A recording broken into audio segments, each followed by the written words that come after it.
Voltamos para o segundo bloco do nosso programa. Estamos conversando com a psicóloga e psicanalista Judite Eucaris Ricardo de Albuquerque sobre psicanálise e poder judiciário.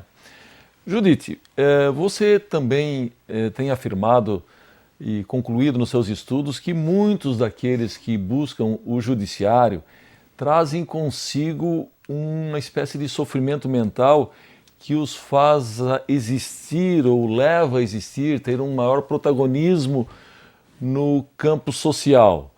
O que é que você andou vendo e ouvindo nas salas de audiência durante todos esses anos que a fez chegar a essa conclusão? Bem, toda demanda é uma demanda de amor. Toda demanda é inesgotável. E o que a gente vê tem aumentado muitos quadros de sofrimento mental. Há um tipo de demandante que a gente chama de demandante contumaz. Ele insiste na demanda. Há um caso, por exemplo, que aconteceu em Minas, que eu tive a oportunidade de acompanhar, um demandante que estava reivindicando na Justiça do Trabalho há 19 anos, já tinha sido liberado para ele uma quantia de mais de 3 milhões de reais e ele se recusava a pegar esse dinheiro porque ele entendia que assim que ele recebesse esse dinheiro ele não poderia mais reivindicar nada, não poderia mais ter a vida dele, que era. Ele acordava todo dia às 9 horas da manhã, ia ao judiciário e peticionava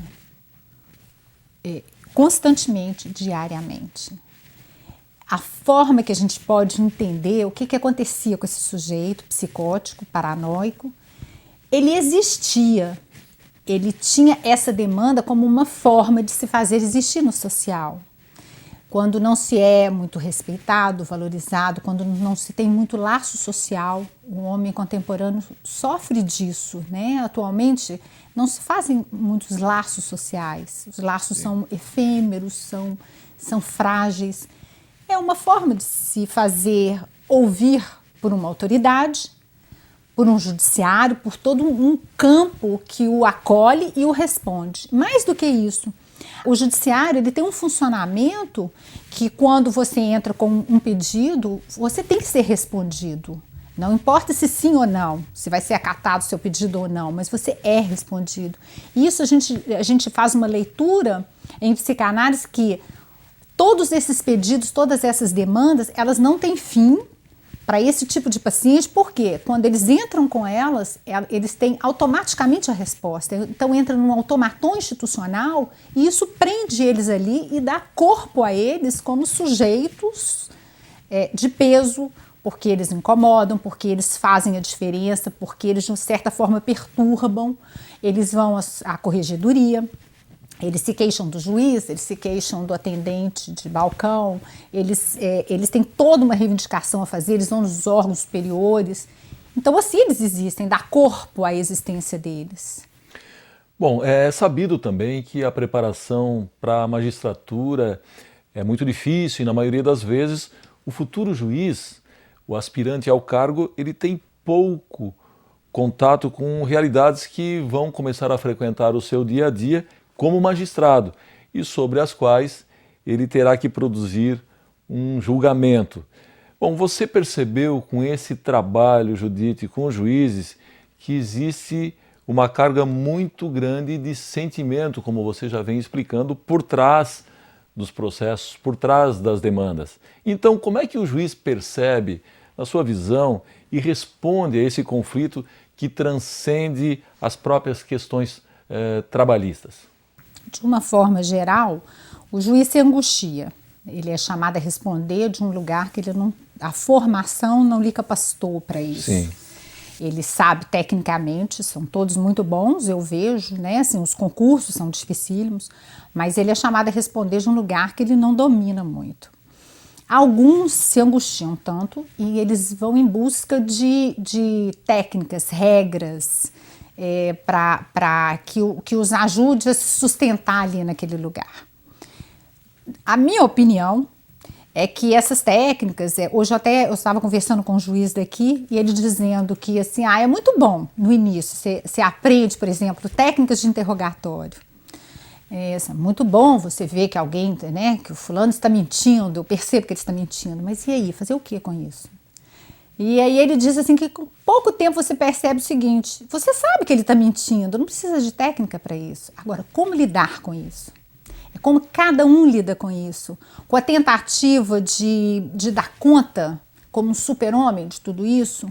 É impossível. Se nós somos, há um pedaço em nós, há um tanto em nós que nós mesmos desconhecemos, nós temos um inconsciente que não nos deixa nos conhecer completamente. Como é que eu vou querer conhecer o outro? Como é que eu vou querer responder a tudo que o outro me demanda? Eu não sou tão onipotente assim. O lugar da autoridade é um lugar frágil, mas é um lugar, sobretudo, que entende que é possível apaziguar, mas não é possível resolver totalmente. Não existe a sentença absolutamente correta, a justiça absolutamente justa. Isso não existe na área humana. E é importante que os juízes tenham consciência disso, das limitações, para a partir daí eles lançarem mão daquilo que eles têm de mais próprio, que é o estilo deles, para poder lidar com isso. Bom, agora rapidamente, você, Judite, também tem dito que as doenças mentais estão ocupando o espaço que as lesões por esforços repetitivos e os distúrbios osteomusculares relacionados ao trabalho ocupavam nos processos trabalhistas e que ocupam ainda de certa maneira, e que há uma espécie de neurose do trabalho. O que isso significa? Não é neurose do trabalho. Há uma linha que diz que existe a neurose do trabalho, a psicose do trabalho. Eu não constato dessa forma. O trabalho ele entra na vida do ser humano mais tarde. E antes disso ele já formou a estrutura psíquica dele. Sim. Ele já é neurótico, ou ele é psicótico, ou ele é perverso. Então, essa coisa de dizer a neurose do trabalho não se justifica por isso. É só um preciosismo técnico, né? Certo. Teórico. Mas o que eu observo é que, atualmente, com esse desassossego do homem, da sociedade, as patologias estão se apresentando aí, somadas a um agravante que é a psiquiatria, a medicina já não trata mais, não se interessa pela etiologia, e sim pelo sindrômico, ou seja, vale mais aquilo que está acontecendo aqui agora, o sintoma que eu observo, do que as causas desse sintoma, a origem e a estrutura psíquica que está por detrás disso. Dessa forma, então, chega todo mundo doente. Todo mundo sofre de uma síndrome, porque as síndromes também elas são criadas muito em função do apelo farmacológico, né? A indústria cria a medicação e depois ela descreve uma síndrome que cabe a essa medicação sob medida. Então chegamos todos já doentes, né? E nos dizendo doentes de várias coisas. Então cria neurose do trabalho, psicose do trabalho, não importa se isso tem consistência, se é um conceito que se sustenta, não importa que está todo mundo doente, então vamos demandar em cima disso. E isso perturba muito as salas de audiência, não só da Justiça do Trabalho, como das demais. Então, todo mundo se apresentando doente. E muitas vezes o juiz também se identifica com esse quadro. E aí fica muito difícil distinguir o que é realmente uma doença mental a ser levada em conta e ser trabalhada para que se evite, inclusive, consequências graves, e aquilo que é simplesmente de uma identificação, algo que está aí no momento como um sintoma e que vai passar e que não é tão preocupante, né? Como estabelecer essa observação, aquilo que realmente preocupa, que é importante, que os tribunais têm que ficar atentos, e aquilo que é simplesmente o sintoma da contemporaneidade, aquilo que está em moda. Muito bem, está na hora de mais um intervalo. Nós já voltamos.